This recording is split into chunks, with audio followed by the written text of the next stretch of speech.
Bismillahirrahmanirrahim. Assalamualaikum warahmatullahi wabarakatuh.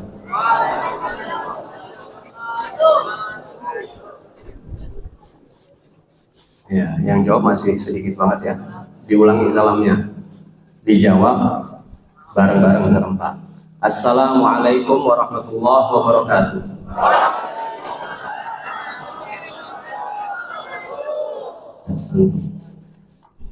Ya, mohon perhatian ya. Alhamdulillahilladzi hadana li hadza wa ma kunna linahtadiya laula an hadanallah. Nasyhadu an la ilaha illallah wahdahu la syarika lah wa nasyhadu anna Muhammadan abduhu wa rasuluhu la nabiyya ba'dah. Allahumma nusalli wa nusallim ala nabiyyina Muhammadin wa ala alihi wa sahbihi wa man tabi'ahum bi ihsanin ila yaumiddin. Tsumma amma ba'du. Fa inna asdaqal hadits kitabullah wa khairal hadi hadi Muhammadin sallallahu alaihi wa ala alihi wa sahbihi wa sallam. Wa syarrul umuri muhdatsatuha wa kullu muhdatsatin bid'ah wa kullu bid'atin dhalalah wa kullu dhalalatin finnar. Ikhwani fillah wa hibba azani Allah wa iyyakum. Anak-anakku sekalian, para santri Ma'had Imam Syafi'i untuk tingkat SMP dan SMA. Alhamdulillah kesempatan pagi hari ini kita masih diberikan oleh Allah Subhanahu wa taala nikmat sehingga kita masih diberikan kesempatan untuk berkumpul bersama, menjalankan salah satu dari kewajiban kita sebagai seorang muslim untuk boleh ya, untuk belajar tentang Islam. Karena memang di sini, ya ini di ma'had kita yang tercinta ini, kita bersama-sama berkumpul untuk belajar. Jadi ini harus menjadi niat utama. Ya, jangan sampai nanti kita di sini malah memiliki niat yang lain, karena keberkahan ilmu tidak akan kita gapai kalau dari awal kita sudah tidak ada niat untuk belajar. Dan kemudian pastinya ya kita kemudian tidak akan diberikan oleh Allah Subhanahu wa taala pemahaman dari ilmu-ilmu yang kita pelajari. Oleh karenanya, anak-anakku sekalian, luruskan kembali niat-niat kalian ketika kalian berada di sini, sehingga Allah Subhanahu wa taala memudahkan kita semua untuk belajar ilmu agama di sini bersama. Nah, itu adalah menjadi modal dan bekal kita untuk kehidupan kita yang selanjutnya di dunia yang sebentar dan kemudian di akhirat yang kekal selama-lamanya. Anak-anakku sekalian, oleh karenanya dari setiap nikmat yang Allah Subhanahu wa taala berikan kepada kita, wajib atas kita semua bersyukur kepadanya dengan memuja dan memujinya dan senantiasa mempersembahkan amalan terbaik kita kepadanya sebagai wujud rasa syukur kesehatan yang kita punya, syukur atas sehat, syukur atas nikmat iman dan Islam yang kita punya, syukur atas waktu luang. Semuanya hal-hal tersebut harus diwujudkan dalam bentuk persembahan ibadah kepada Allah Subhanahu wa taala saja. Dan salah satu ibadah terbesar yang Allah Subhanahu wa taala syariatkan kepada kita adalah tentang salat, ya, tentang salat. Salat adalah rukun Islam yang keberapa? Ke-8. Oh, kedua. Yang kedua ya, yang kedua. Setelah syahadah, asyhadu an la ilaha illallah wa asyhadu anna Muhammad Rasulullah sallallahu alaihi wasallam.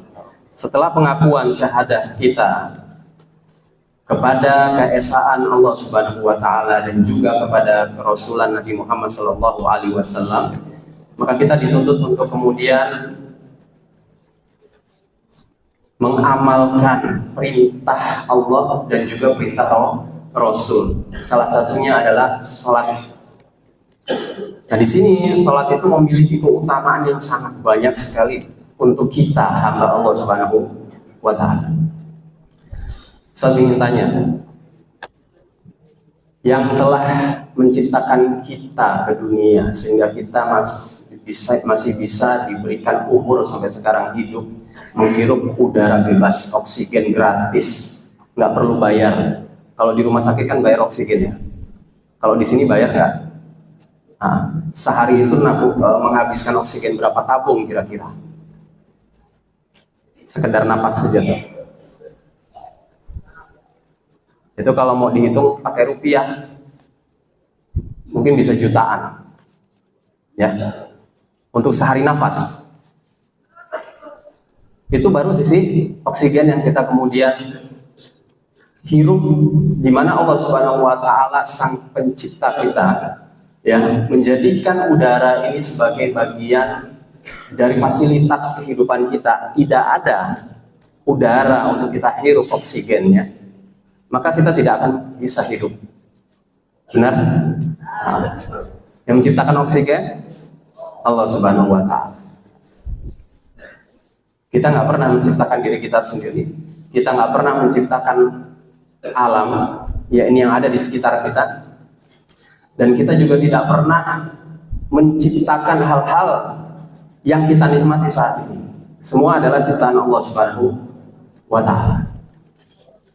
Oleh karenanya Allah Subhanahu wa taala menuntut atas kita atas hak-hak penciptaannya. Dia sang pencipta, haknya adalah untuk disembah.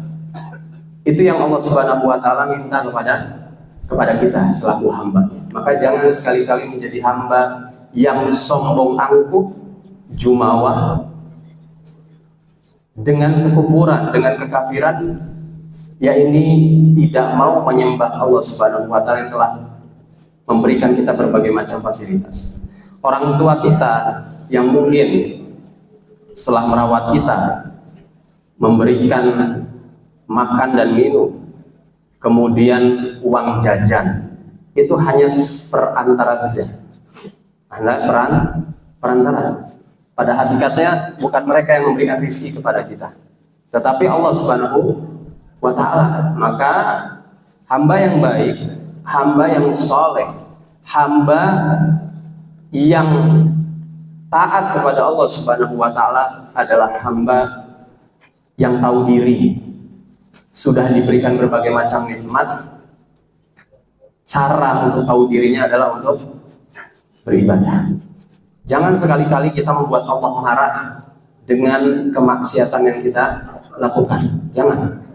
Tetapi buatlah Allah Subhanahu wa taala gembira dengan ketaatan yang kita persembahkan. Salah satunya adalah sholat.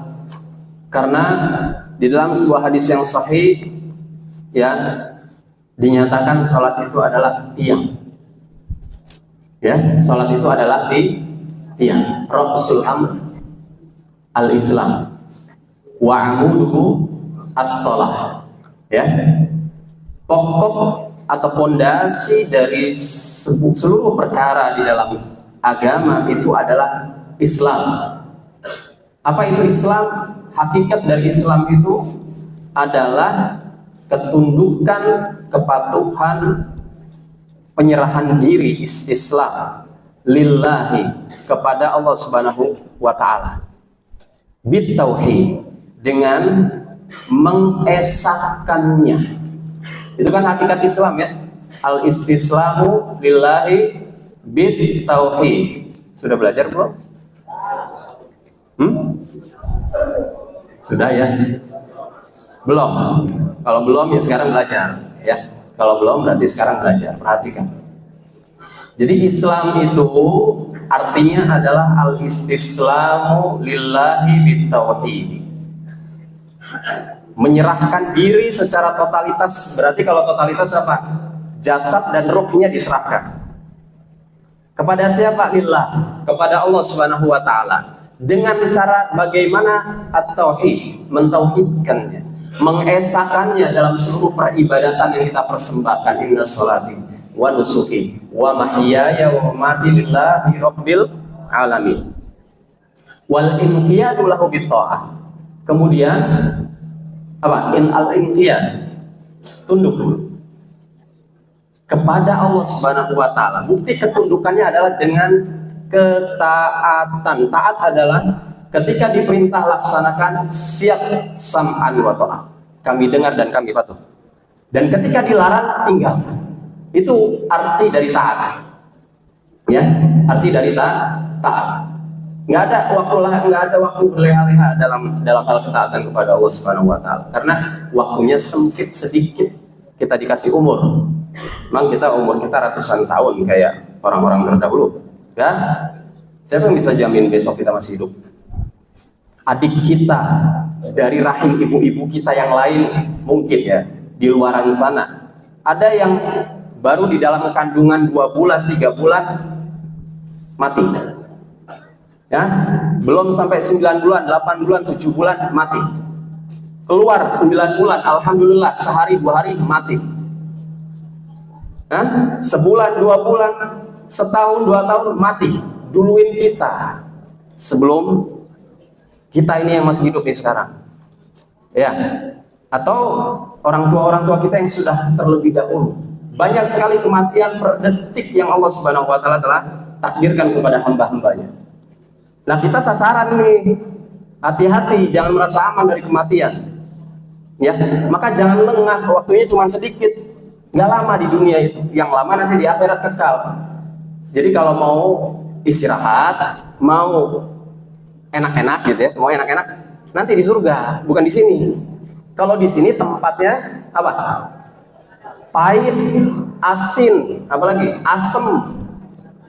Itu harus diterima semua tuh, ya. Iya, tapi dengan penuh kesabaran supaya jadi obat. Jadi obat. Kadang kan manusia itu nggak sabaran ya, termasuk belajar itu nggak sabar. Mau beres cepet-cepet beres, bosan saat kayak gini terus. Mosok baca terus, ya, mosok ngapal terus, ya, diuji itu. Padahal manfaatnya besar tuh kalau sabar. Kalau mau sabar, karena cuman sebentar. Di waktu yang sebentar itu, kehidupan yang sangat-sangat cepat sekali. Baru kemarin TK.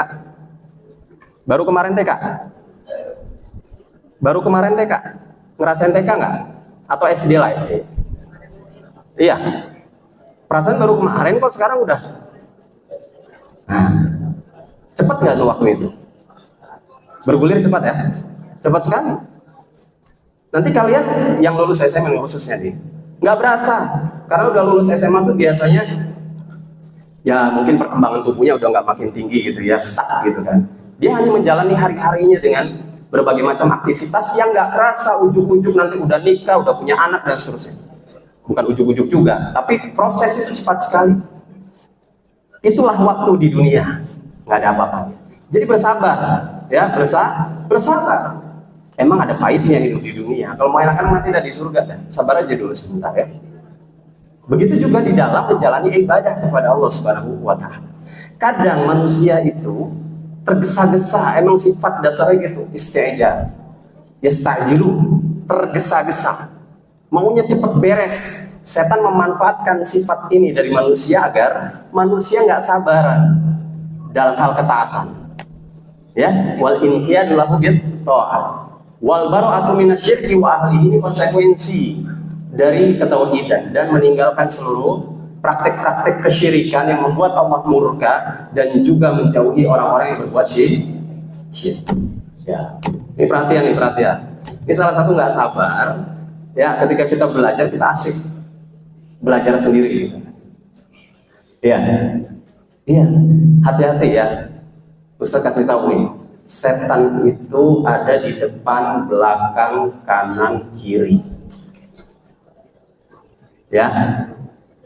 Setan itu ada di depan, belakang, kanan, kiri. Waspada, jangan lengah dari bisikan setan. Kita itu banyak dilalaikan sama setan. Sadari dulu, kalau nggak sadar ya susah. Gimana mau menyadarkan kita kalau bukan diri kita sendiri? Ya, yang di depan mau ngomong, nyampe berbusa sekalipun, kalau kemudian kita tidak menyadarkan diri kita sendiri, nggak akan pernah sadar. Selain minta sama Allah Subhanahu wa taala kesadaran. Orang nggak sadar itu seperti orang yang hilang akal. Ya, jadi dilalaikan memang. Setan itu biasa kayak gitu. Namanya juga setan ya nggak? Tapi kita jangan kayak gitu. Oke? Jangan kayak gitu. Jangan mempengaruhi teman-teman kita untuk lalai. Jangan. Karena itu sifat syaitan itu. Apalagi dari ketaatan. Belajar. Ya. Saling support satu sama lain. Ayo perhatiin. Ustadz lagi ngomong. Ya? Ayo perhatiin. Ustadz lagi ngomong. Ayo saling mengingatkan satu sama lain. Ya.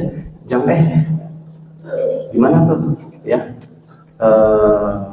Kemarin ada film apa yang bagus gitu. Jangan diobrolin di sini, bukan tempatnya. Ya, bukan tempatnya. Kita lagi sama-sama belajar agama Islam. Nah ini jadi dasar dulu supaya kita paham. Oke? Baik. Kemudian dengan konsekuensi ketaatan kepada Allah Subhanahu wa taala yang merupakan dari dasar dari keislaman, itulah Islam yang menjadi fondasi bangunan besar ya yang harus kita wujudkan bangunan itu dalam kehidupan kita. Nah, tiangnya adalah sholat. Kayak gini. Ini masjid bangunan ya. Islam itu fondasi dasarnya. Kan biasanya sebelum bangun tiang atau atap, fondasinya dulu dibangun ya. Kalau fondasinya nggak kuat, tiangnya nggak bisa diri, nggak bisa terpancang gitu kan, nggak bisa. Dia pasti akan melekoy. Kenapa melekoy? Goyang. Ya, kalau goyang nggak akan bisa tegak ya roboh. Nah, ketika tiangnya roboh nggak bisa disebut bangunan. Coba bangunan nggak ada tiang atau nggak ada dinding yang menopang, disebut bangunan nggak? Jadi lantai sama atap jadi satu, gitu ya. Disebut bangunan nggak? Makanya posisi tiang di dalam sebuah bangunan ini memiliki posisi yang sangat penting, namanya juga rukun. Rukun itu adalah sesuatu yang tidak ada pada sesuatu hal, maka sesuatu hal itu nggak ada. Tidak dianggap ada. Begitu dengan bangunan. Tiang itu rukun bangunan. Kalau tiang nggak ada, nggak disebut bangunan. Walaupun pondasinya ada, walaupun atapnya ada.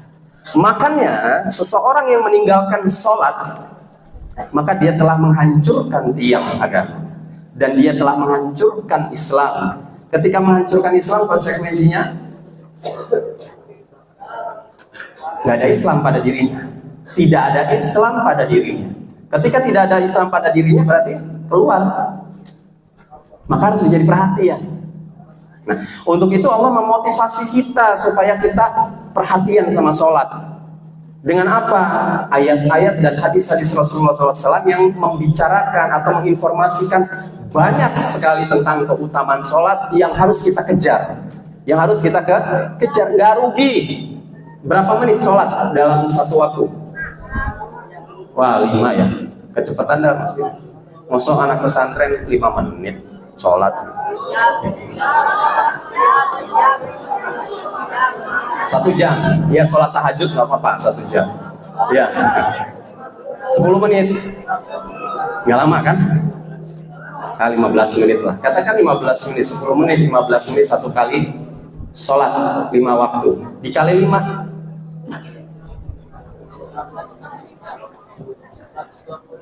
50 menit 1 jam lah kurang lebih, oke? 75 menit 1 jam 15 menit dalam 24 jam yang Allah kasih dalam sehari. Menyisihkan, bukan menyisihkan waktu sebenarnya ya, karena sholat itu kebutuhan, bukan sampingan. Tahu sampingan enggak? Kalau sampingan pasti di nomor sekian kan itu, tapi sholat itu adalah kebutuhan. Tahu kebutuhan? Tahu kebutuhan? Seperti antum, kalian itu membutuhkan makan dan minum bahkan lebih daripada itu. Coba nggak minum 2 hari, nggak makan 3 hari. Nah, belum mati, belum sakit. Buat apa? Makan minum nutrisi kan? Tapi jasad. Oke, jasad. Rohaninya belum dapat nutrisi. Nah, sholat itu nutrisi rohani. Sholat itu nutrisi rohani. Yang menguatkan jasad kita, rohani kita, bukan jasad kita semata-mata, bukan. Rohaninya sakit, pasti jasad akan sakit. Sok yang sering baperan, Siapa yang baperan? Enggak, jangan nunjuk. Nunjuknya jangan gini. Kalau gini nunjuknya lebih kepada diri sendiri, banyak ya jadi.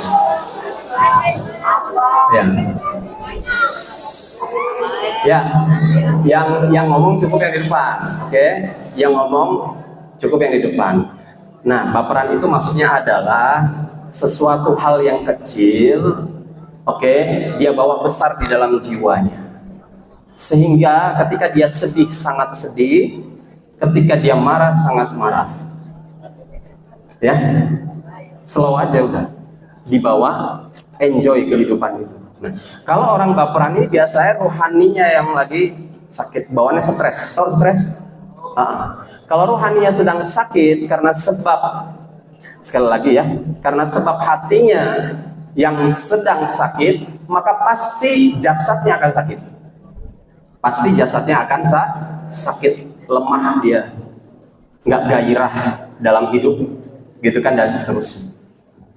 Oleh karenanya Allah banyak sekali di dalam syariatnya ya memberikan nutrisi-nutrisi untuk rohani agar kuat, karena sebaik-baiknya muslim adalah muslim yang kuat dari sisi rohaninya dulu sebelum fisik, ya, kuat rohani, kokoh iman, ya, kualitas iman yang dikejar oleh dia.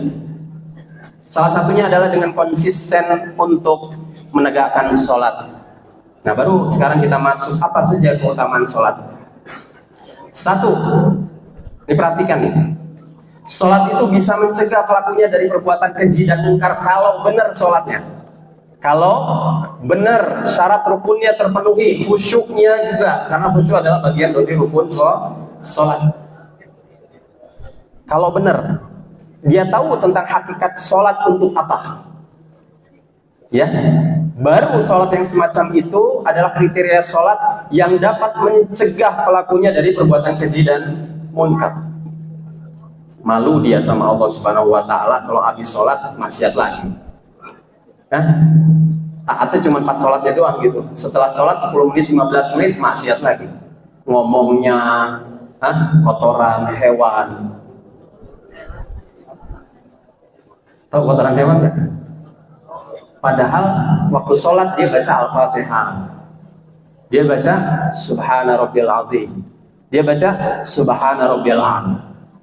Keluar sholat, anjay. Apa itu?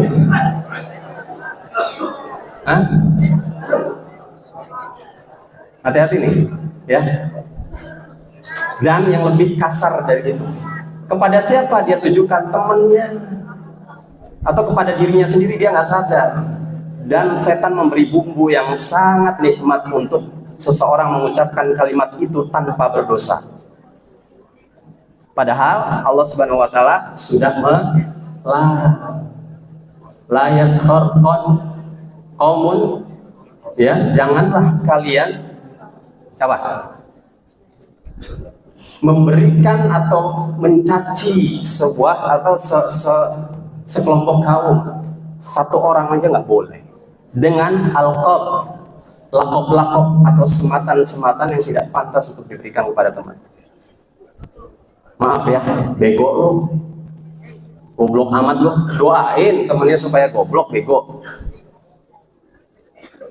Hati-hati ini, doa apa? Doa apa istilahnya?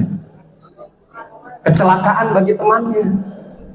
Kenapa iya kita diajarkan kayak gitu? Allah ngajarin kayak gitu? Nah, siapa yang ngajarin kalau gitu? Setan. Yang ngajarin setan. Alhamdulillah mungkin. Makanya banyak-banyak berlindung dari setan. Ini lisan nggak bertulang. Anak-anak, lisan kita dibuat tidak bertulang. Lemes tuh, lemes.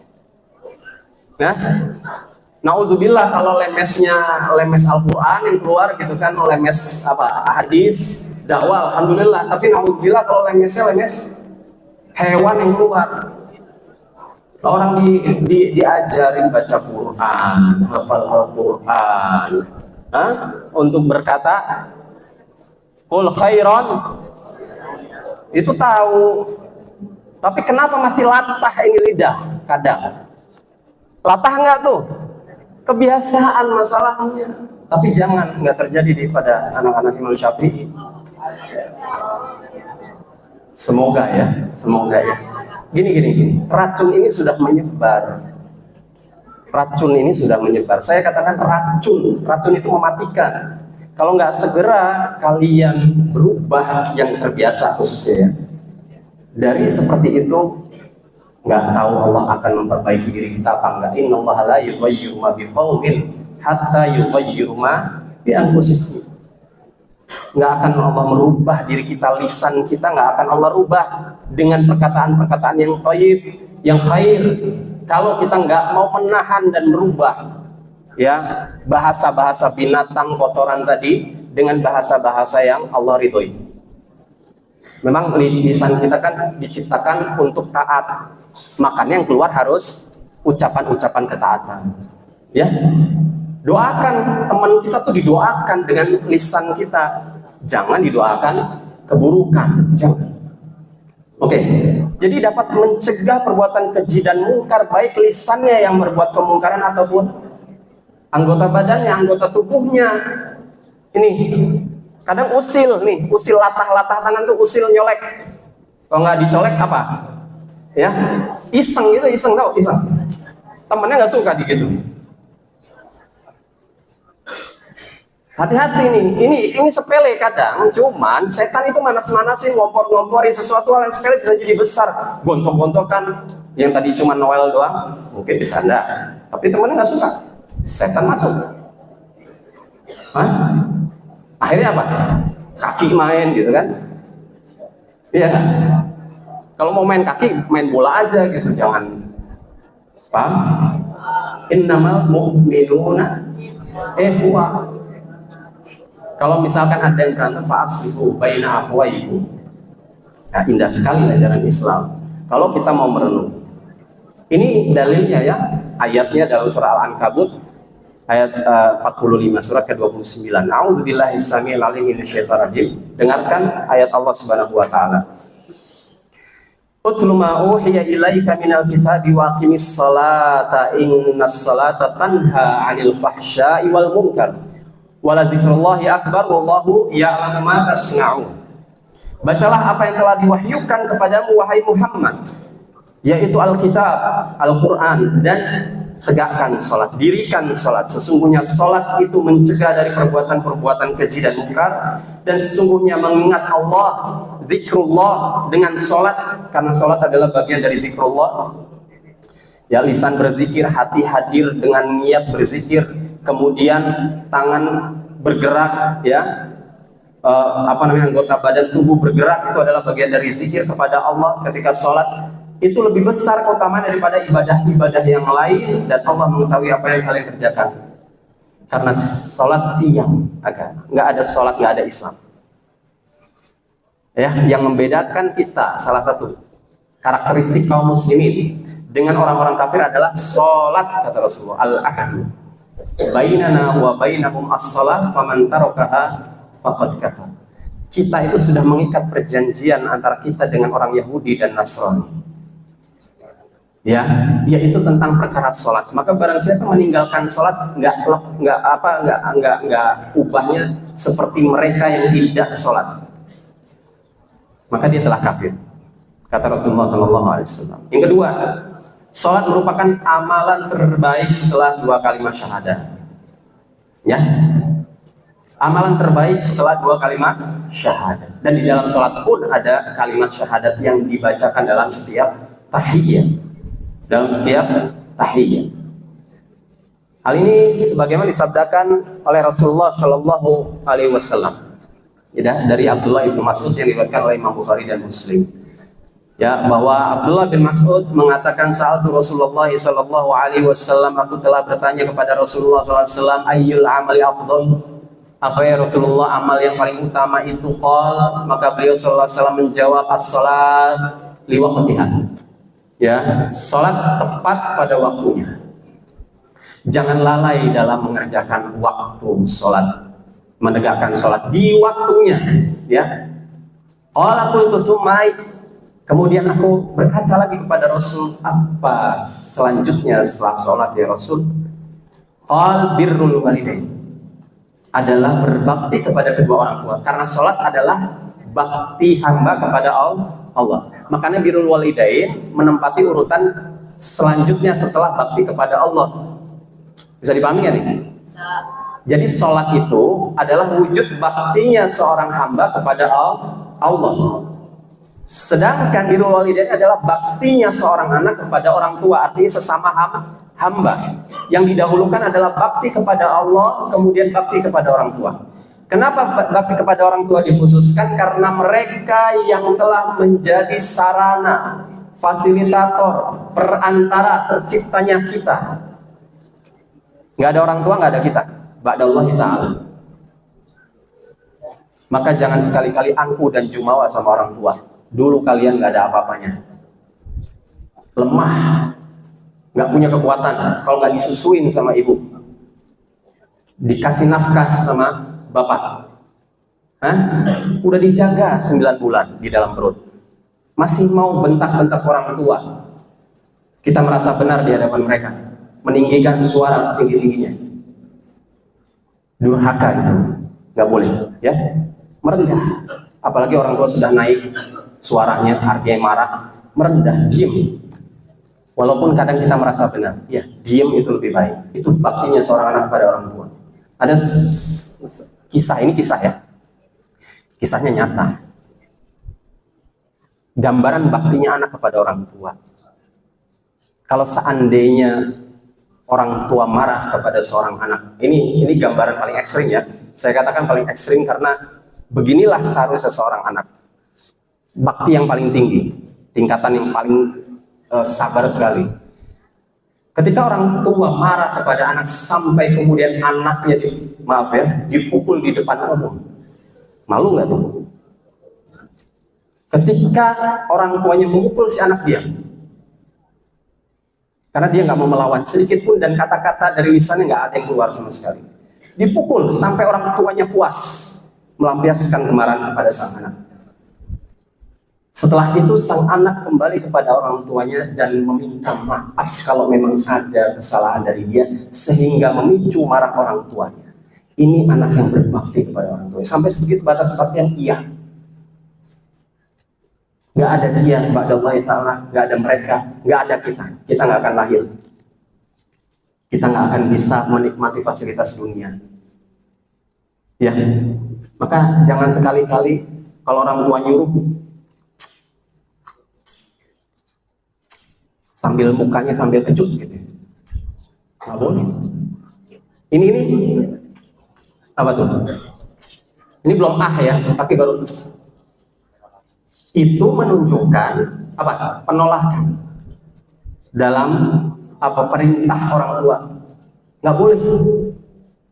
Kalaulah seandainya ada di antara kita, naudzubillah min dzalik, kalau ada orang tuanya yang belum Islam atau menjadi seorang muslim, tetap nggak boleh. Tetap tidak boleh.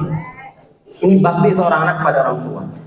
Gambaran yang kedua, orang tuanya sakit parah sampai dia nggak bisa kemana-mana kecuali di atas tempat tidurnya, buang air besar, buang air kecil, dan seterusnya. Ini ada gambaran fakta nyata. Seorang anak dikatakan berbakti kalau dia merawat orang tuanya sampai akhir hayat orang tuanya. Maaf, BAB-nya, ya, BAK-nya di atas tempat tidur dia lap. Sebagaimana ketika orang tua mengelap BAB-nya ketika dia masih kecil. Itu bakti seorang anak. Sampai seperti itu, iya, sampai seperti itu. Jangan kemudian udah tua, orang tua nggak bisa ngapa-ngapain, ditinggalin. Durhaka banget tuh anak. Kurang ajar, ya, bukan kurang ajar. Apa bahasa yang pantas untuk anak seperti itu? Maka hargai, hormati orang tua, birrul walidain, berikan persembahan terbaik, akhlak dari sisi kata-kata yang diucap, dari sisi perbuatan untuk orang tua kita, buat mereka senang. Nah, ketika mereka mengamanahkan kalian untuk belajar di sini, buat mereka senang, tunjukkan prestasinya. Ya, jangan bikin masalah. Memang orang tua nggak sedih kalau misalkan dikit-dikit dipanggil sama sekolah, ibu maaf, si fulan anak ibu bapak ini seperti ini, seperti ini. Sedih. Sedih. Kalian nggak melihat aja ibu bapak kalian nangis. Kan kadang orang tua itu jaim di hadapan anaknya. Jaim, tahu jaim nggak? Jaga image. Nggak mau terlihat lemah. Ya kalau orang tua yang udah melemah-lemahkan diri di hadapan anaknya, nanti jadi apa kan gitu. Jadi nangisnya mereka itu di belakang layar, nggak di depan kalian. Ya. Nggak ada orang tua yang nggak perhatian sama anak. Jadi betapapun orang tua kita, dan begitu juga gambaran orang tua kita di sekolah ini, guru-guru kita, siapapun mereka, ya, siapapun mereka yang di sini bersama kita menggantikan orang tua kita, membersamai kita dalam makan kita, dalam minum kita, dalam aktivitas kegiatan keseharian di mahat ini, dalam belajar kita, dalam mengiring tidur kita. Hormati mereka. Hormati. Jangan apa? Digibahin di belakang layar. Jangan digibahin, dosa. Hati-hati ya. Kalau kita mau mendapat berkah ilmu dari para asatidzah di sini, maka hormati mereka. Taati selama pada batasan taat kepada Allah Subhanahu wa Ta'ala. Ya, jangan dijadikan obrolan kalau kita nggak suka sama guru fulan, ustadz fulan, jangan. Ya, kita nanti akan seperti mereka. Kita nanti punya anak. Na'udzubillah min dzalik, kalau Allah ngasih hukuman, bagaimana nanti anak kita punya anak kita nggak ngormatin kita, bagaimana rasanya? Atau kita menjadi guru, siapa tahu di antara antum sekarang akan menjadi ustadz mayoritasnya gitu kan, ngajar juga di ma'had atau pesantren. Kalau dulunya kita pernah memandang rendah asatidzah,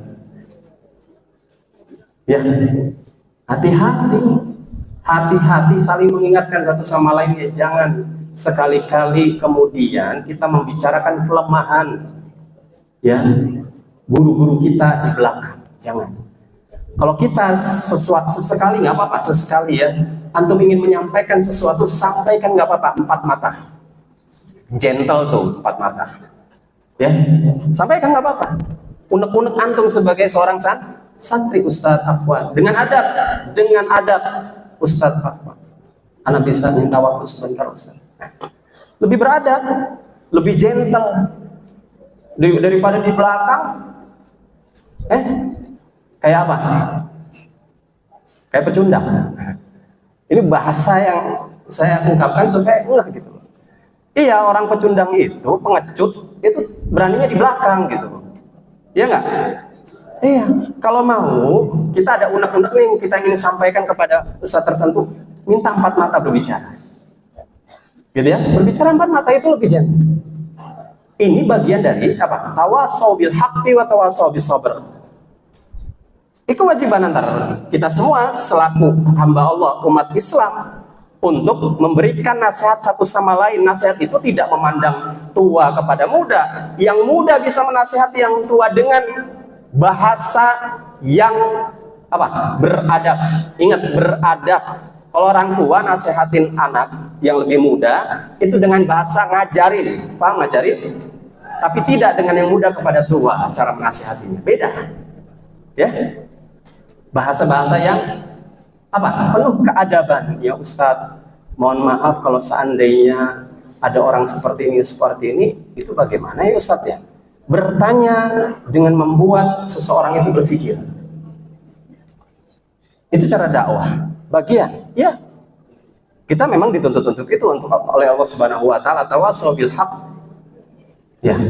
Jadi yang kayak gini-gini nanti nggak ada lagi pembicaraan di belakang. Kalau memang ada ustadz-ustadz yang kurang berkenan di hati antum masing-masing. Ya dipahami kan nih? Hah? Ada yang kayak gitu? Nggak ada di Misma ya? Nggak ada, nggak ada. Itu mah di luaran sana. Iya, tapi jangan sampai. Kalaupun ada teman-teman kita kayak gitu, ingetin deh. Ya, ingetin sebelum setan masuk. Tadi kalau udah setan masuk jadi pembicaraan, gibah itu apa sih? Gibah itu gosip. Digosok makin sip katanya, digosok makin sip. Ya, semakin ditambah bumbu-bumbu oleh setan, yang nggak sadar kita pada akhirnya udah kemana ngalor ngidul gitu kan.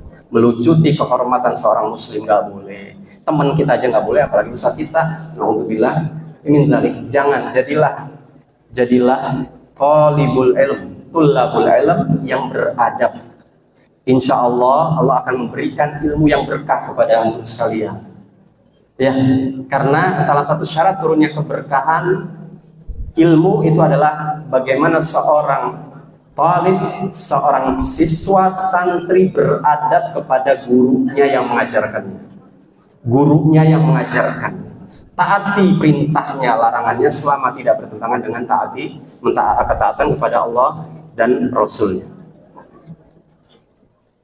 Lanjut. Salat bisa membersihkan dosa-dosa. Bagaimana? Nah, gambarannya kayak gini. Dalam hadis diriwayatkan oleh Imam Muslim dari Jabir bin Abdullah radhiyallahu anhu, dia mengatakan bahwa Rasulullah SAW bersabda, "Matalus salawatil khams kamathalin nahrin jarin gamrin ala babi ahadikum yaktasilu minhu kulla yawmin khamsa marrat." Salat fardu yang 5, ini yang wajib ya, itu seperti sebuah sungai yang airnya ngalir melimpah di depan pintu rumah salah seorang dari kalian. Kemudian dia mandi air di sungai itu 5 kali sehari. Bayangin maksudnya apa, nggak bersih itu badan. Itu kalau gambarannya adalah jasadiyahnya. Nah ini ruhaninya, dicuci dengan sholat yang 5 waktu, dosa-dosa yang ada di dalam jiwa bersih. Maksudnya gitu gambaran. Ya, kadang penyakit yang paling berat itu penyakit hati. Tadi Ustaz katakan, kalau hatinya sudah sakit, jasadnya pasti akan sakit melemah. Percaya itu, percaya. Ya, nanti kalian akan tahu itu rumusan itu. Kalau hatinya sakit, pasti jasadnya akan sakit. Apa? Fa idza salahat salahal jasadu kullu. Wa idzal fasadat jasadu kullu. Apa kelanjutannya? Ala wahya qalb. Jadi kalau hatinya itu baik secara ruhaninya, maka jasadnya pasti akan baik. Sehat, jasadnya sehat. Kebalikan, kalau sakit, kalau hatinya stroke, tahu hati stroke tahu? Hati bisa stroke nggak? Beku hatinya, membatu karena banyak maksiat. Ya, kan kata Rasulullah SAW, satu maksiat yang dilakukan akan terpatri satu noktah hitam di dalam hati. Tadi dari lisan aja berapa kalimat tuh? Hah? Kalimat-kalimat umpatan, kalimat-kalimat kotor. Gitu ya. Kalau ini nggak segera dicuci, bahaya. Cuci itu. Salah satunya dengan sholat. Ya, salah satunya dengan sholat, karena di dalam sholat kita menghibah kepada Allah Subhanahu wa taala, merendah. Tahu merendah? Kepala disamain sama lantai yang sering diinjek-injek. Jadi merendah kita. Di situ kita memujinya. Subhana rabbiyal a'la. Subhana rabbiyal a'la. Subhana rabbiyal a'la. Maha suci. Rob yang maha tinggi dan saya rendah, sangat rendah. Rob yang maha tinggi, maha suci engkau ya Allah. Setelah itu kemudian disunahkan kita untuk minta apa saja yang kita mau. Sok, mangga. Ya, kata Rasulullah SAW, itu salah satu tempat atau waktu diistijabahnya doa. Ya, diistijabahnya doa. Ini waktu habis ya? Hah? Oh, 9:30. Ini benar nggak ini? Soalnya tadi kita mulainya itu jam 9.42. Telatnya 12 menit. Ya, saya minta waktu ya. Oke. Jadi ketika sujud perbanyak doa, minta apa saja. Nabi Musa alaihissalam dalam apa yang disabdakan oleh Rasul Shallallahu Alaihi Wasallam, saking tawakalnya sama Allah, sendalnya putus, mintanya sama Allah. Masih nggak yakin Allah ngasih apa yang kita minta kalau kita taat kepadanya? Ud'uni astajib lakum. Masih ragu? Kita kan sama doa aja kadang kita pelit. Kitanya yang pelit nih, maksudnya malas untuk doa, komat kamit, minta. Kalau minta sama orang tua, ngerongrong aja, rajin. Kenapa? Karena mungkin kurang keyakinan kita Allah itu mengabulkan setiap permintaan kita. Bisa jadi, na'udzubillah min dzalik. Susahnya hafalan kita untuk menghafal kitabullah, kita nggak minta sama Allah untuk dilancarkan itu. Lah orang yang 7 tahun aja bisa, apa 30 juz, kenapa kita nggak bisa? Bisa jadi karena kurang keyakinan kita. Jadi kita mintanya juga malas-malasan. Dengan tidak penuh keyakinan. Harusnya minta dengan penuh keyakinan. Baru Allah kasih. Lah orang ragu, gimana Allah mau ngasih sama orang yang ragu-ragu? Minta sama Allah Subhanahu wa Ta'ala. Pergunakan doa-doa itu untuk doa-doa yang benar-benar urgent terhadap apa kehidupan kita dunia akhirat. Itu yang paling bagus doanya, ya, yang paling bagus. Dan setelah itu adalah hal-hal yang memang dapat menunjang keselamatan kehidupan kita dunia akhirat. Pergunakan, walaupun secara umum doa-doa tentang dunia boleh saja, nggak ada masalah. Mau minta apa? Minta kaya? Mangga, ya, silahkan, nggak ada yang larang, ya. Minta apa? Silahkan minta apa saja yang kalian minta selama bukan kemaksiatan. Dan ketika dikasih rizki dari apa yang sudah kita minta sama Allah Subhanahu wa Ta'ala, gunakan rizki itu untuk ketaatan sebagai tanda syukur. Itu syaratnya supaya berkah. Ya, lain apa? In syakartum la azidannakum wa la in kafartum. Ingat itu. Kalau udah dikasih nikmat, ya, syakar, ya, syukurin itu dalam bentuk mempersembahkan rizki kita sebagiannya fi sabilillah. Kesehatan kita rizki, gunakan kesehatan kita sebelum sakit kita untuk beribadah kepada Allah. Waktu kita rizki, gunakan waktu luang kita sebelum sempit waktu kita, masa ajal datang, untuk beribadah kepada Allah Subhanahu wa Ta'ala. Umur kita, gunakan waktu muda kita yang masih gagah dan kokoh sekarang ini, masih aktivitasnya maksimal, gerakannya lincah, sebelum nanti datang waktu tua kita yang rentak. Tahu rentak? Rentak tahu nggak rentak? Habis bangun tidur, sakit-sakit badan.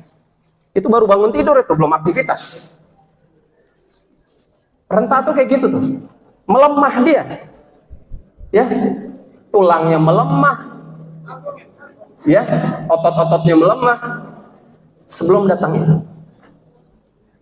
Nah, ini yang harus kita maksimalkan. Khususnya adalah masalah sholat yang harus diperhatikan kalau kita mau diperbaiki hidup kita oleh Allah Subhanahu wa Ta'ala. Sholat kita bagus, insya Allah ibadah-ibadah yang lainnya akan mengikuti, ya, perbaikan ibadah lainnya kalau sholatnya bagus. Karena sholat itu adalah bukan salah satu ya, ibadah yang pertama kali akan dihisab dari pribadi seseorang.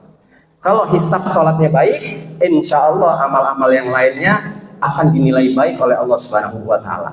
Tapi ingat, sholat yang berkualitas itu bukan sholat yang banyak rakaat, tetapi benar-benar sholat yang hadir kekhusyuan di dalamnya dan menepati, mengikuti setiap gerakan dan bacaannya persis seperti apa yang dilakukan oleh Rasulullah SAW. Sallu kama ra'aitumuni usolli, serta niat yang ikhlas kepada Allah, bukan karena disuruh ustadz. Udah azan, nggak cukup dengan azan, mesti digeder dulu sama ustadz. Ayo sholat. Orang udah azan kan seruan. Kalau dia ngerti seruan azan itu adalah panggilan untuk sholat, nggak mesti ayo. 2 kali kalau gitu azannya gitu kan. Ya, kayak gitu sholat. Lanjut, sholat cahaya di dunia dan di akhirat bagi orang-orang yang melakukannya. Rasulullah Shallallahu Alaihi Wasallam bersabda, diriwayatkan oleh Abdullah ibnu Amr radhiyallahu anhu, ya, dari Imam Ahmad juga meriwayatkan ini.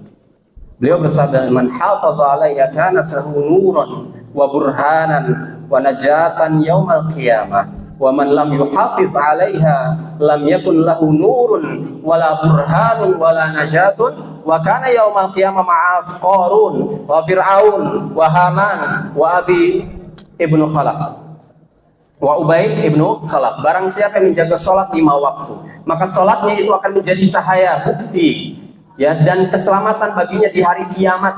Dan barang siapa yang tidak menjaganya, maka tidak akan mendapatkan cahaya dan burhan, dan juga tidak mendapatkan keselamatan nanti di akhirat kalau dia tidak menjaga sholat.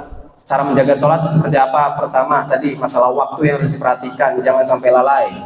Ya, yang kedua niatnya yang benar, persembahkan itu untuk Allah.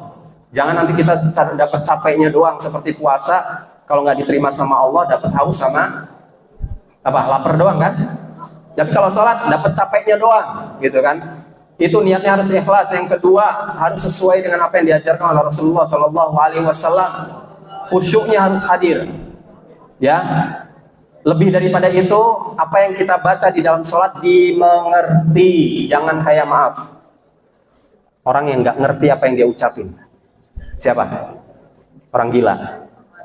Orang gila itu nyerocos saja tapi nggak ngerti dia apa yang diucapin. Kenapa? Nggak masuk akalnya kan?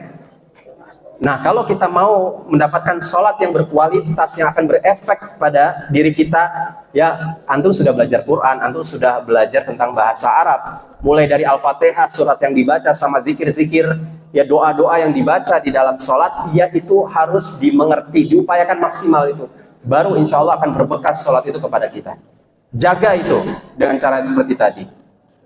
Dan pada hari kiamat, orang yang tidak menjaga sholatnya itu, kata Rasulullah SAW, akan membersamai atau dikumpulkan bersama Qarun. Siapa Qarun? Orang kafir yang kufur nikmat di zaman Nabi Musa alaihissalam, punya segudang harta. Yang tadinya miskin, dia minta sama Allah Subhanahu wa Ta'ala dikasih harta, ya, yang saat itu dia orang paling kaya. Tapi karena dia jumawa, sombong, dia tidak mau beribadah kepada Allah Subhanahu wa Ta'ala atau bersyukur kepada Allah Subhanahu wa Ta'ala, dikatakan kunci gudang hartanya itu sampai dibawa oleh himar, keledai, ya. Itu sampai nggak kuat itu keledai, saking banyaknya itu kunci. Saat itu ketika dia kufur sama Allah Subhanahu wa Ta'ala, Allah memendam seluruh hartanya dan dia bersama harta-hartanya ke dalam bumi. Artinya disiksa, diazab sebelum mati. Qarun di akhirat kekal dia di neraka. Nauzubillah min dzalik. Dan Fir'aun, siapa Fir'aun? Pemimpin yang jumawa, menganggap dirinya adalah Tuhan yang harus disembah selain Allah Subhanahu wa Ta'ala. Haman, menteri, salah satu menteri Fir'aun, dan juga Ubay ibnu Khalaf, seorang munafik, ya, mau dikumpulkan sama mereka. Itu bagi orang-orang yang tidak menjaga salatnya. Wailul lil musallin alladzina hum an salatihim sahun. Orang yang salat ternyata juga diancam dengan neraka. Wail, celaka bagi orang-orang yang salat. Siapa orang yang salat yang celaka itu? Alladzina hum an salatihim sahun, yaitu mereka yang sholat tapi sahun, lalai dari waktunya, lalai niatnya, lalai khusyuknya, lalai itibanya, lalai, ya, rugi, cuma dapat capeknya doang, ya. Jangan sampai kita masuk kategori orang yang semacam itu. Nah, ini kita tutup dengan yang terakhir ini, ya, poin ini. Karena memang masih banyak poin yang lain, tapi tidak apa-apa. 6 poin dirasa cukup untuk memberikan motivasi kepada kita agar meraih sebanyak-banyaknya keutamaan sholat, yaitu Allah mengangkat derajat, ya, dan menghapuskan dosa kesalahan dengan sebab sholat. Ini disabdakan oleh Rasulullah SAW kepada Thauban, radhiyallahu an, yang diriwayatkan oleh Imam Muslim. Alaika bi katsratis sujudi fa innaka la tasjudu lillahi sajdatan illa rafa'aka Allahu biha darajatan wa hatta anka biha khati'atan. Hendaklah engkau wahai Thauban memperbanyak sujud. Maksudnya adalah sholat, karena di dalam sholat ada sujud. Jadi perbanyak itu ya dengan sholat. Karena engkau tidaklah sujud kepada Allah dengan sekali sujud, melainkan Allah akan meninggikan derajatmu. Semakin merendah seorang hamba di hadapan Allah, maka Allah akan tinggikan derajatnya setinggi-tingginya. Itu apresiasi yang Allah berikan. Semakin merendah dia, maka Allah semakin angkat derajatnya dan menghapuskan satu kesalahan dengan sebab sujud itu. Maka jangan sia-siakan ini. Kalau sholatnya lalai nggak dapat ini juga. Dapatnya apa? Capek doang. Dapatnya apa? Kesel doang. Disuruh-suruh sholat, kesel kan? Hah? Hati-hati tuh kalau masih ada rasa kesel ketika disuruh sholat. Hati-hati itu. Ini cabang nifak nih. Ya, disuruh sholat. Baru juga tadi sholat zuhur. Lagi enak-enak tidur dibangunin sholat asar. Lagi enak-enak selimutan waktu subuh dibangunin sholat subuh. Atau suruh qiyamul lail. Hati-hati ya. Jangan. Wala haraj, hilangkan keberatan di dalam jiwa. Ya, minta sama Allah Subhanahu wa taala perlindungan. Ini pesan untuk semuanya dan untuk saya juga. Kita itu ya, ikhwas sekalian, hidup di dunia itu memang penuh ujian. Ujian itu datang dari Allah Subhanahu wa taala melalui diri kita sendiri. Min syarri nafas.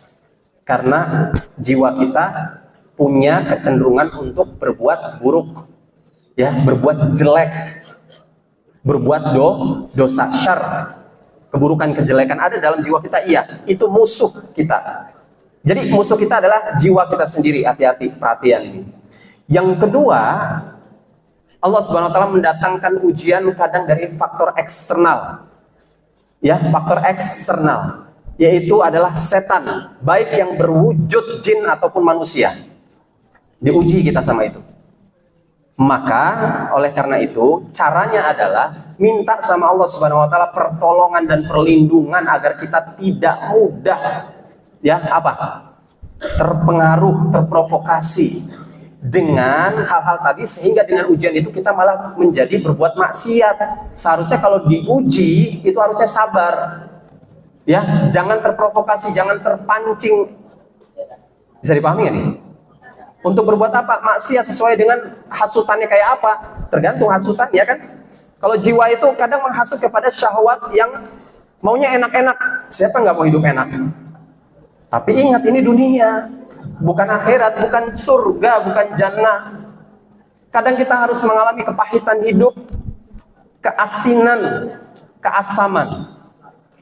Nggak bisa manis terus, nggak bisa. Obat saja untuk mengobati jasad itu yang ditelan harus yang pahit, tapi sabari itu insya Allah jadi obat, jadi makin seger lagi badannya. Ya, jadi makin seger lagi badan. Begitu juga rohani. Hati-hati, ada faktor eksternal tadi dari setan yang membuat bisikan-bisikan di dalam jiwa, ketidaksabaran, ya, emosi, diadu domba kita antar sesama kaum muslimin, teman, ya, santri sama ustadznya diadu domba. Hati-hati tuh. Ini orang banyak kepala ya. Punya kepala masing-masing. Punya idealisme masing-masing di kepalanya. Ya. Iya, tapi itu akan bisa ditundukkan dalam satu kebersamaan ketika ya mereka semua sadar akan dirinya bahwa mereka adalah hamba Allah yang harus menghamba kepadanya dan mengikuti syariatnya. Insya Allah hidupnya rukun dan harmonis. Ya, orang hidup dalam satu atap kok berantem dalam tanda kutip, gitu kan, nggak harmonis. Dan kita nggak akan betah pasti hidup dan mungkin. Maka jadikan kondisi suasana belajar mengajar di ma'had kita yang tercinta ini, Imam Syafi'i, menjadi kondisi belajar yang nyaman. Buat itu, mulai dari ibda binafsi, ya, ibda dari mulai dari diri kita sendiri, ya, baru Nanti kemudian kalau diri kita insya Allah Allah Subhanahu Wa Taala sudah perbaiki, ya berjamaah di dalam kehidupan bersama, khususnya dalam menimba ilmu di Ma'had ini, insya Allah juga akan Allah Subhanahu Wa Taala berikan perbaikan, kenyamanan, keberkahan, kerahmatan Allah akan turunkan sehingga kita akan nyaman belajar di sini bersama-sama. Dan sekali lagi yang terakhir pula, hormati, taati siapa saja yang bersama antum dari para asatidzah antum sekalian di Ma'had ini, betapapun mereka, ya siapapun mereka, selama mereka adalah pembimbing, ya yang akan membersamai antum dalam pendidikan di Ma'had ini, hormati mereka. Nanti Allah Subhanahu Wa Taala juga akan balas perbuatan kita nanti kalau kita sudah menjadi posisi mereka, kita pun akan disegani dan dihormati oleh orang lain. Ya, itu adalah adab thalibul ilm. Itu adalah adab bagi seorang penuntut ilmu. Nggak akan pernah dapat berkah Al-Quran yang dihafal, yang dibaca kalau kita sendiri tidak mau menghormati siapa yang mengajari Quran kita, siapa yang mengajari pelajaran-pelajaran diniyah kita, siapa yang mengajari akhlak kita di sini, ya nggak akan pernah berkah itu. Kalau sudah tidak berkah, ya nggak bisa jadi tabungan. Ya rugi sekali kita 3 tahun, 6 tahun di sini, keluar nggak bawa apa-apa. Ya, dan kalaupun Allah Subhanahu Wa Taala sudah mentakdirkan kita nanti lulus, ingat apa yang kemudian sudah kita dapat harus diamalkan. Jadikan itu sebagai tameng kita agar tidak terpengaruh oleh arus globalisasi dan modernisasi serta kekufuran kemaksiatan yang merebak di luar sana, ikhwah. Melalui gadget, kalau udah di rumah tuh biasanya tuh kayak gitu. Ya, kalau di rumah hati-hati. Ya, itu musang berbulu setan berbulu bercover HP, ya hati-hati itu, harus mawas diri, jangan ya menggunakan alat itu sebagai pisau yang akan membunuh kejiwaan kita. Banyak sudah korban dari HP yang tidak digunakan secara bijak, secara baik untuk menunjang agamanya, bahkan dia hanya melampiaskan syahwat di situ, akhirnya ada yang ke RSJ. RSJ tahu? Rumah sakit jiwa.